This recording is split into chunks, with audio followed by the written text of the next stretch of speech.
قرآن کے چمن سے ہدایت کے پھول چن، کچھ کام آئے گی نا یہ خالی ادھیڑ بن۔ أشهد أن لا إله إلا الله وحده لا شريك له وأشهد أن محمدًا عبده ورسوله أما بعد فأعوذ بالله من الشيطان الرجيم بسم الله الرحمن الرحيم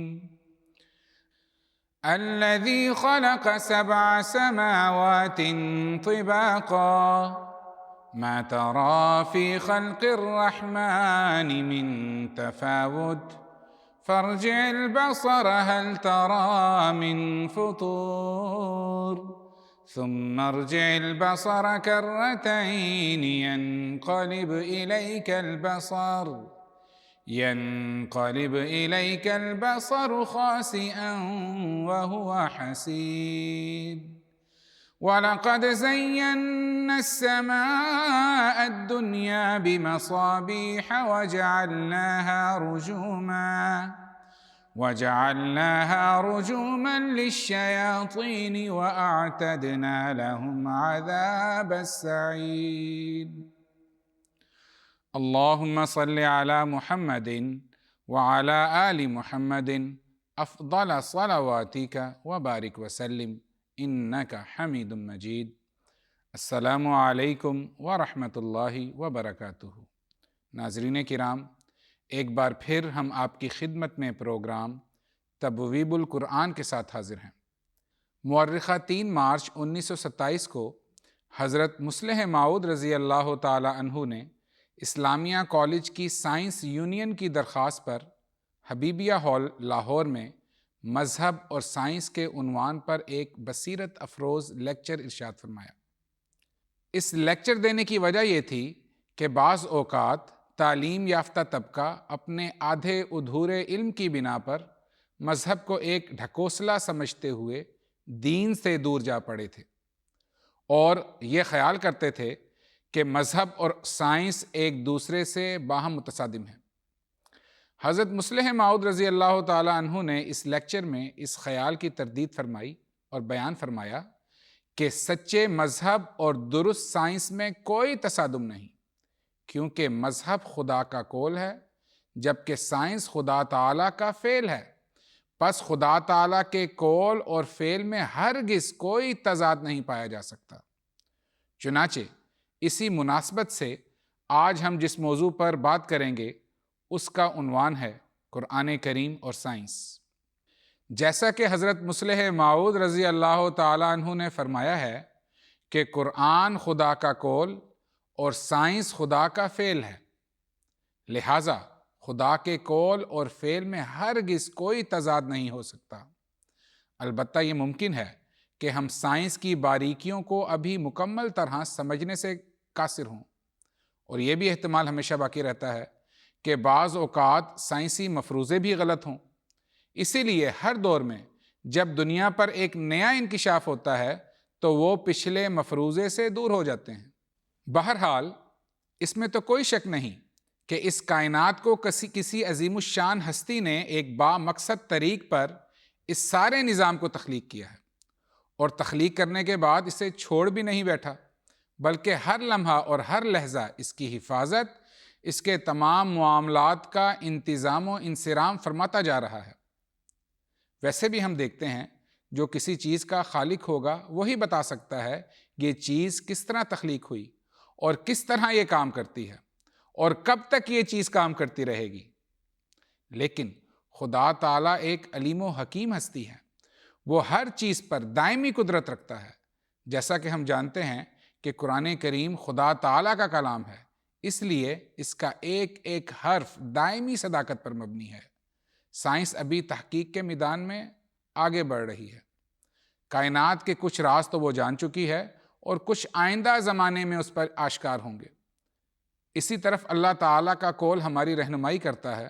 اللہ تعالیٰ فرماتا ہے وَلَا يُحِيطُونَ بِشَيْءٍ مِّنْ عِلْمِهِ إِلَّا بِمَا شَاءَ، یعنی اور لوگ اللہ تعالیٰ کے علم کا کچھ بھی احاطہ نہیں کر سکتے مگر اتنا ہی جتنا اللہ تعالیٰ چاہے گا۔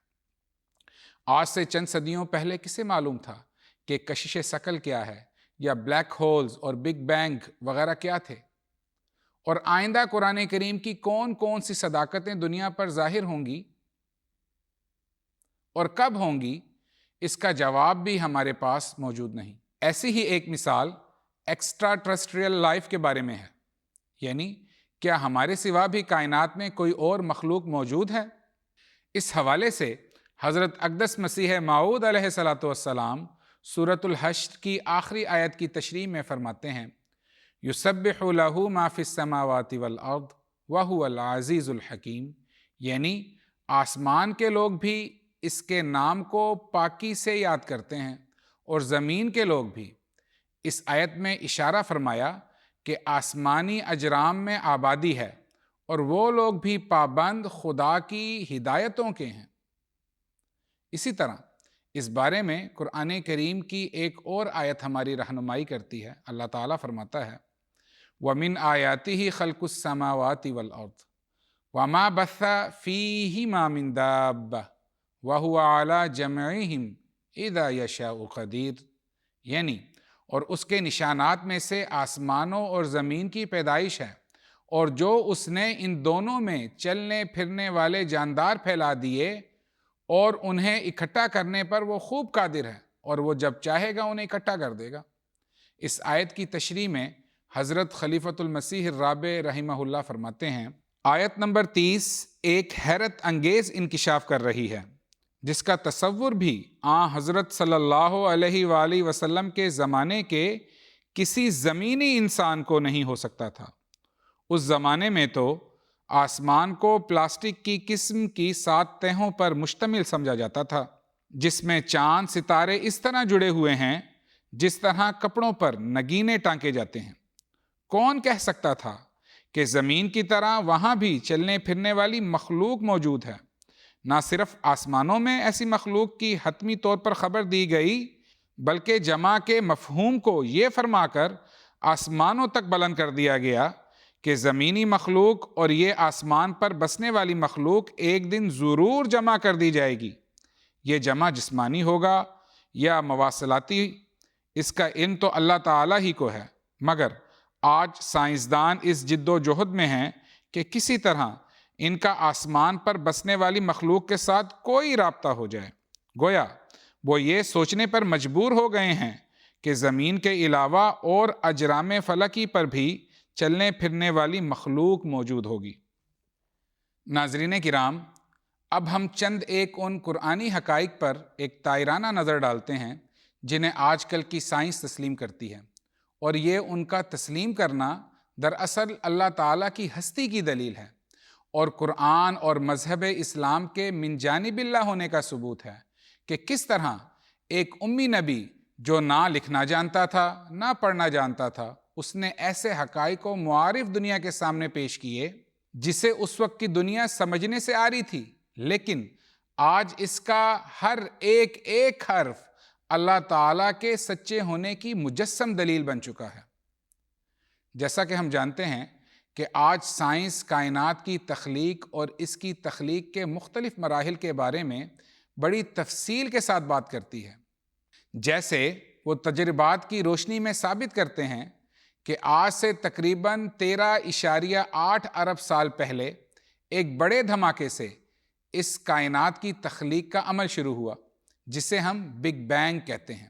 اس بارے میں اللہ تعالیٰ فرماتا ہے، اولم یر الذین کفروا ان السماوات والارض کانتا رتقا ففتقناہما، یعنی کیا وہ لوگ جو کفر کرتے ہیں انہوں نے نہیں دیکھا کہ آسمان اور زمین دونوں مضبوطی سے بند تھے، پھر ہم نے ان کو پھاڑ کر الگ کر دیا۔ رتقن کا مطلب ہے کہ زمین و آسمان دونوں مضبوطی سے بند تھے، ففتقناہما یعنی ہم نے ان دونوں کو پھاڑ کر الگ کر دیا۔ یہاں سے کائنات کی تخلیق کی ابتدا ہوئی اور مختلف اجرام وجود میں آئے۔ اسی طرح اللہ تعالیٰ آسمان کی تخلیق کے اگلے مراحل کے بارے میں فرماتا ہے، ثم استوى إلى السماء وهي دخان فقال لها وللأرض ائتيا طوعا أو كرها قالتا أتينا طائعين، یعنی پھر اللہ تعالیٰ آسمان کی طرف متوجہ ہوا اور وہ دھواں دھواں تھا، اور اس نے اس سے اور زمین سے کہا کہ تم دونوں خوشی سے یا مجبوراً چلے آؤ۔ ان دونوں نے کہا ہم خوشی سے حاضر ہیں۔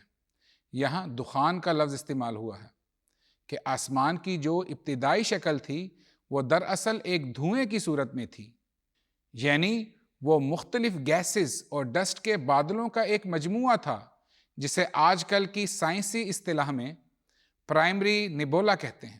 اسی طرح کائنات کی تخلیق جو ایک عظیم الشان دھماکے یعنی بگ بینگ کے نتیجے میں شروع ہوئی تھی، وہ اس قدر شدید تھا کہ آج بھی کائنات مستقل پھیل رہی ہے۔ سائنس نے تو یہ بات 1-2 صدیوں پہلے دریافت کی، لیکن قرآن کریم نے اس حقیقت سے 1400 سال پہلے ہی پردہ اٹھا دیا تھا، جیسا کہ اللہ تعالیٰ فرماتا ہے وَالسَّمَاءَ بَنَيْنَاهَا بِأَيْدٍ وَإِنَّا لَمُوسِعُونَ، یعنی اور آسمان کو ہم نے اپنی قدرت کے ہاتھوں سے بنایا ہے اور یقیناً ہم ضرور اسے وسعت دینے والے ہیں۔ حضرت خلیفۃ المسیح الرابع رحمہ اللہ اپنی کتاب revelation, rationality, knowledge and truth میں اس موضوع پر فرماتے ہیں، نزول قرآن کے وقت کائنات کی ساخت اور اجرام فلکی کے متحرک یا جامد ہونے کے متعلق انسانی تصور بہت ہی مبہم اور قدیم تھا، مگر اب یہ حالت نہیں۔ حضور آگے فرماتے ہیں یہ نظریہ کہ کائنات مسلسل پھیل رہی ہے اب سائنسی حلقوں میں ایک حقیقت کے طور پر تسلیم کیا جا چکا ہے۔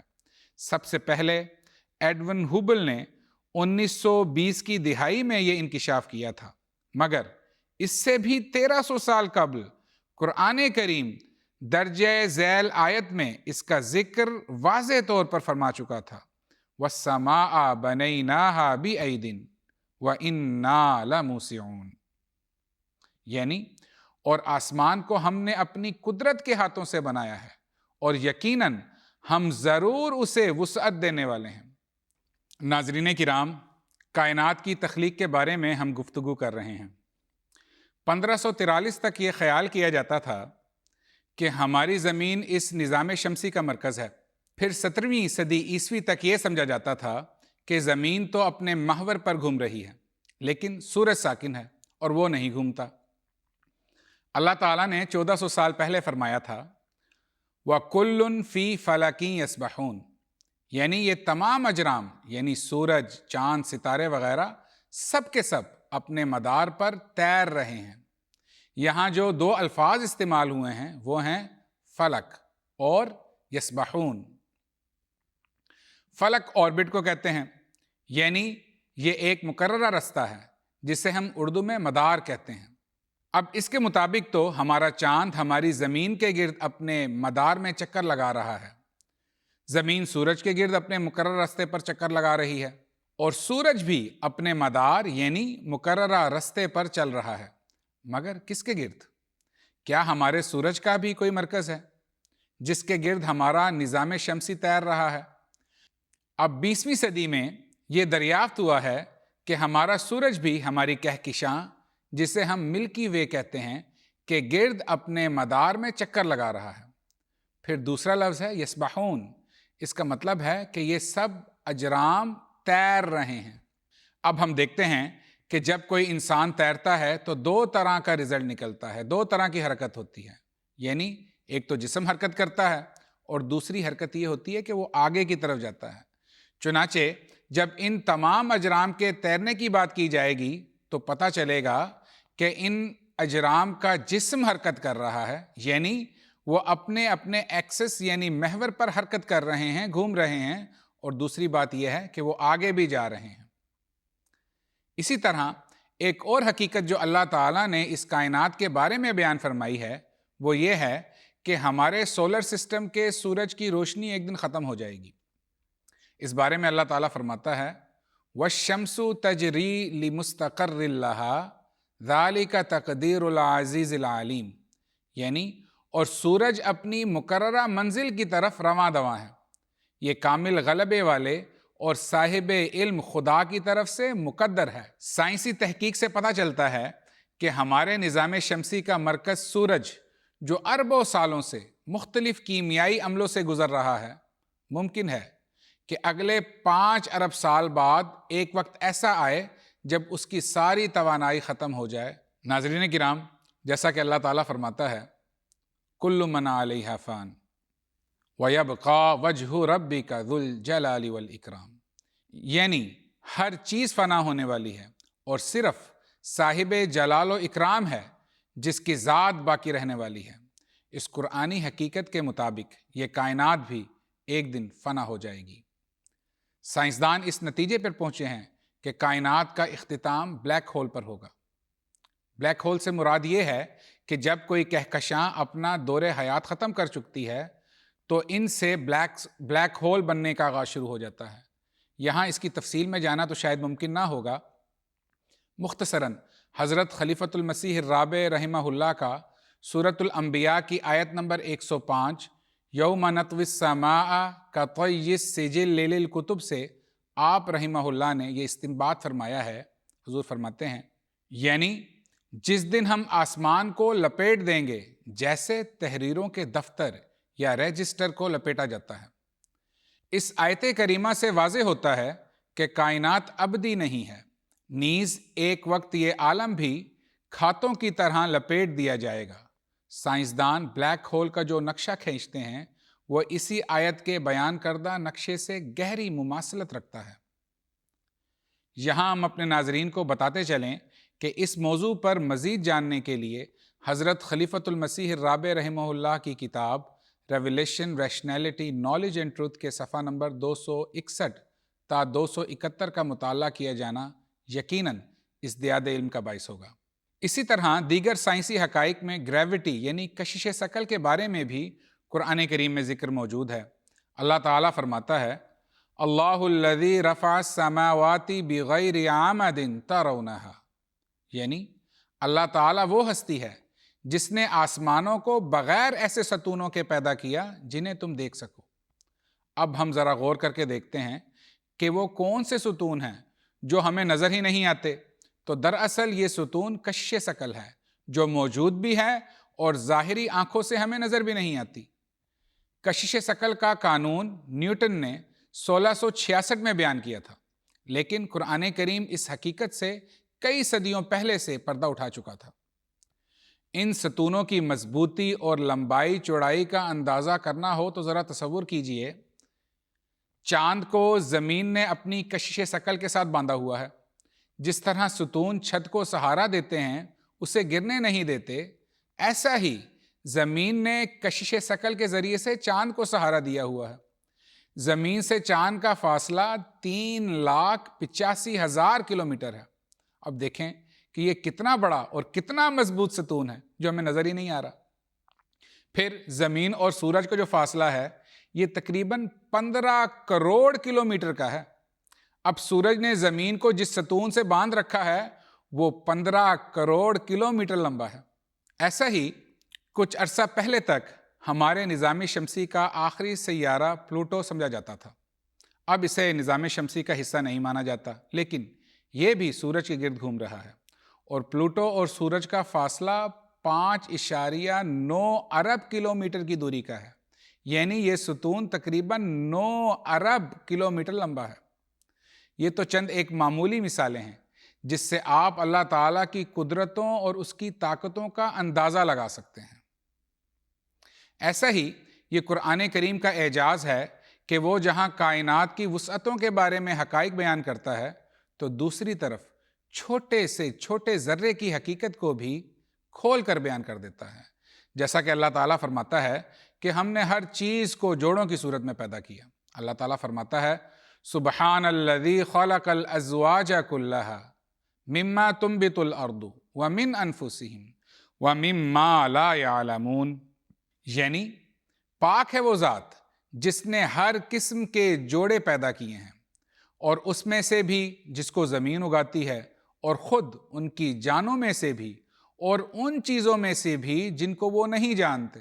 مثلا انسانوں، جانوروں، پرندوں اور نباتات کے جوڑے تو ہمیں ہر جگہ نظر آ رہے ہیں، لیکن جو یہ فرمایا ہے وَمِمَّا لَا يَعْلَمُونَ، یعنی ایسی بھی چیزیں دنیا میں موجود ہیں جو جوڑوں کی صورت میں ہیں لیکن ہمیں اس کا علم نہیں ہے۔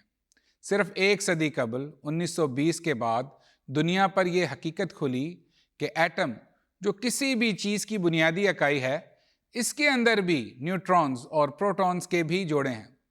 پھر ان نیوٹرونز اور پروٹونز کے اندر بھی جوڑے ہیں جنہیں کوارکس کہتے ہیں۔ ریت کے ایک باریک ذرے میں 45 کروڑ کوارکس کے جوڑے ہیں۔ اب کون جانتا تھا کہ ریت کا ایک معمولی ذرہ، پھر اس میں بھی 45 کروڑواں حصہ، وہ بھی جوڑوں کی صورت میں۔ اس سے بڑھ کر خدا کے خالق اور اس کے علیم و خبیر ہونے کی اور کیا دلیل ہوگی؟ اسی طرح کائنات کا ایک اور راز جو 15ویں صدی میں جا کر دنیا پر کھلا، وہ زمین کا بیضوی یعنی انڈے کی شکل میں ہونا ہے۔ 15ویں صدی سے پہلے یہ گمان کیا جاتا تھا کہ زمین فلیٹ ہے، اس لیے لوگوں کو یہ ڈر لگا رہتا تھا کہیں ایسا نہ ہو کہ ہم زمین کے کنارے پر پہنچیں تو ہم نیچے گر جائیں، اور اس صورت میں پھر ہماری ہلاکت یقینی ہے۔ قرآن کریم زمین کی ساخت یعنی شکل کے بارے میں بیان کرتا ہے، فرماتا ہے وَالْأَرْضَ بَعْدَ ذَلِكَ دَحَاهَا۔ اس آیت کے بھی 2 معنی کیے جاتے ہیں۔ پہلا ترجمہ تو یہ ہے کہ زمین کو اللہ تعالیٰ نے اس کے بعد ہموار بنایا، اور جو اس کا دوسرا ترجمہ ہے وہ یہ ہے کہ زمین کو اللہ تعالیٰ نے بیضوی شکل میں تشکیل دیا، یعنی انڈے کی شکل میں تشکیل دیا۔ دہا کا لفظ عربی زبان میں شتر مرغ کے انڈے کو کہتے ہیں۔ ایسا ہی آسمان کی حقیقت کے بارے میں یہ بھی بات ہمیں قرآن کریم سے پتہ چلتی ہے کہ آسمان پر بہت سارے راستے ہیں، جیسا کہ اللہ تعالیٰ فرماتا ہے وَالسَّمَاءِ ذَاتِ الْحُبُكِ، یعنی قسم ہے راستوں والے آسمان کی۔ اس آیت کے بھی 2 معنی ہیں۔ پہلا معنی حضرت مصلح موعود رضی اللہ تعالیٰ عنہ نے فرمایا ہے۔ آپ کہتے ہیں کہ دیکھیں آسمان پر جو اجرام فلکی ہیں یہ آربٹ یعنی مدار میں چکر لگا رہے ہیں، اور یہ جو مدار ہیں یہ ان کے راستے ہیں جن پر یہ گردش کر رہے ہیں۔ حضرت خلیفۃ المسیح الرابع نے اس کا ایک اور پہلو بیان فرمایا ہے۔ آپ کہتے ہیں کہ اس سے آسمان میں ہوائی جہازوں کے لیے جو راستے بنائے گئے ہیں وہ مراد ہیں۔ اب ذرا غور کیجئے، روزانہ تقریباً 45,000 فلائٹس آسمان پر اڑان بھرتی ہیں، اور تقریباً 8,000 جہاز ہر وقت آسمان پر موجود ہیں۔ پس یوں بھی اس آیت کی عملی تصویر اس دنیا پر آشکار ہوئی ہے۔ ایسا ہی اللہ تعالیٰ پہاڑوں کا وجود زمین کی بقا کے لیے ضروری قرار دیتا ہے۔ اس بارے میں اللہ تعالیٰ فرماتا ہے وَأَلْقَى فِي الْأَرْضِ رَوَاسِيَ أَن تَمِيدَ بِكُمْ۔ اس آیت کے بھی 2 ترجمے ہوتے ہیں۔ حضرت مصلح موعود رضی اللہ تعالیٰ عنہ نے اس کا ترجمہ کچھ یوں کیا ہے کہ اللہ تعالیٰ نے زمین میں مضبوط پہاڑ بنائے ہیں تاکہ اس وجہ سے کہ وہ متحرک ہوتے ہوئے تمہیں چکر میں نہ ڈالے، یعنی پہاڑوں کے وجود سے زمین کا توازن برقرار رہتا ہے اور اس وجہ سے زلازل نہیں آتے۔ اس آیت کا دوسرا ترجمہ حضرت خلیفۃ المسیح الرابع رحمہ اللہ نے کچھ اس طرح کیا ہے کہ آپ فرماتے ہیں اللہ تعالیٰ نے زمین میں پہاڑ رکھ دیے ہیں تاکہ وہ تمہارے لیے کھانے کا سامان مہیا کریں۔ ان تمیدہ بکم کا یہ ترجمہ ہے۔ پس ہم دیکھتے ہیں کہ پہاڑوں پر برف رہتی ہے جو مستقل پانی کی ترسیل کا ذریعہ ہے۔ اس پانی سے کھیتیاں اور باغات سیراب ہوتے ہیں، اور یوں ہمارے لیے خوراک کا مستقل بندوبست ہوتا رہتا ہے۔ ایسا ہی ایک اور معجزہ جسے قرآن کریم نے دنیا کے سامنے بیان کیا ہے، وہ سمندروں کے پانیوں کو روکنا اور ان پانیوں کا آپس میں نہ ملنا ہے۔ اس بارے میں اللہ تعالیٰ فرماتا ہے وَهُوَ الَّذِي مَرَجَ الْبَحْرَيْنِ هَذَا عَذْبٌ فُرَاتٌ وَهَذَا مِلْحٌ أُجَاجٌ وَجَعَلَ بَيْنَهُمَا بَرْزَخًا وَحِجْرًا مَحْجُورًا، یعنی وہی اللہ ہے جس نے 2 سمندروں کو چلایا ہے، جن میں سے ایک تو بہت میٹھا ہے اور دوسرا نمکین اور کڑوا ہے، اور اللہ تعالیٰ نے ان دونوں کے درمیان ایک روک بنا دی ہے اور ایسا سامان بنایا ہے کہ وہ ایک دوسرے کو پرے رکھتے ہیں اور ملنے نہیں دیتے۔ اس آیت کے کچھ تو ظاہری معنی ہیں کہ مختلف بر اعظموں کے درمیان سمندر ہیں، تو یہ بر اعظم ایک قدرتی روک بن گئے ہیں کہ پانی آپس میں نہیں مل سکتے۔ پھر دیکھیں کہ اس کا دوسرا معنی جو ظاہری طور پر ہے وہ کیا ہے۔ مثلاً ہم دیکھتے ہیں سمندر کا پانی جو ہے وہ کھارا ہے، اور جو دریاؤں کا پانی ہے یا پہاڑوں سے گلیشیئر سے ہمارے پاس پانی آتا ہے، یا جو ہمارے پاس جھیلیں ہیں وہ میٹھے پانی کی ہیں۔ اب چونکہ سمندر کا جو کھارا پانی ہے وہ ڈھلوان پہ ہے، نیچے ہے، اور جتنا بھی میٹھا پانی ہے یہ سب اوپر ہے، تو ہوتا کیا ہے کہ میٹھا پانی ڈھلوان کی طرف جب سفر کرتا ہے تو سمندر کے پانی میں چلا جاتا ہے۔ اب جو میٹھا پانی ہے وہ اتنا کم ہے کہ وہ سمندر کے پانی کا کچھ نہیں بگاڑ سکتا، تو اس لیے کھارا پانی کھارا رہ جاتا ہے، اور جو سمندر کا کھارا پانی ہے اس میں یہ طاقت نہیں کہ وہ اوپر آ کے میٹھے پانی کو خراب کر سکے۔ تو اللہ تعالیٰ نے جو یہ بات بیان کی ہے کہ ان دونوں کے درمیان ایک روک ہے جس کی وجہ سے یہ دونوں پانی ایک دوسرے سے ملتے نہیں، تو یہ کس قدر اللہ تعالیٰ کی بات سچی ہے۔ اس کا ایک منفرد معنی جو آج دنیا کے لیے ایک قسم کا عجوبہ بنا ہوا ہے، وہ دنیا کے کئی مقامات ایسے ہیں جہاں پہ ہم دیکھتے ہیں کہ کھارا پانی اور میٹھا پانی اپنی کثافت اور درجہ حرارت کی مختلف ہونے کی وجہ سے ایک دوسرے میں مدغم نہیں ہوتا۔ اور اس کی وجہ کیا ہے؟ اس کی وجہ یہ ہے کہ جو کھارا پانی ہے وہ بھاری ہوتا ہے، اور جو میٹھا پانی ہے وہ اس کی نسبت تھوڑا سا ہلکا ہے۔ مثلا اگر ہم دیکھتے ہیں کہ پانی کے اندر ہم اگر آئل ڈالیں تو آئل اوپر آ جاتا ہے، وہ پانی کے اندر گھلتا نہیں ہے، مکس اپ نہیں ہوتا۔ تو اسی وجہ سے جو کثافت ہے یا جو درجہ حرارت ہے یا جو پانی کی کمیت ہے وہ مختلف ہونے کی وجہ سے یہ پانی ایک دوسرے میں مدغم نہیں ہوتے۔ اس کی کئی مثالیں ہم دنیا میں دیکھتے ہیں۔ مثلا ڈنمارک میں نارتھ سی اور بالٹک سی کے جو پانی ہیں یہ الگ الگ ہیں۔ پھر اسی طرح جبرالٹر کے پاس بحیرہ اوقیانوس اور بحیرہ روم کے جو پانی ہیں یہ بھی الگ الگ نظر آتے ہیں۔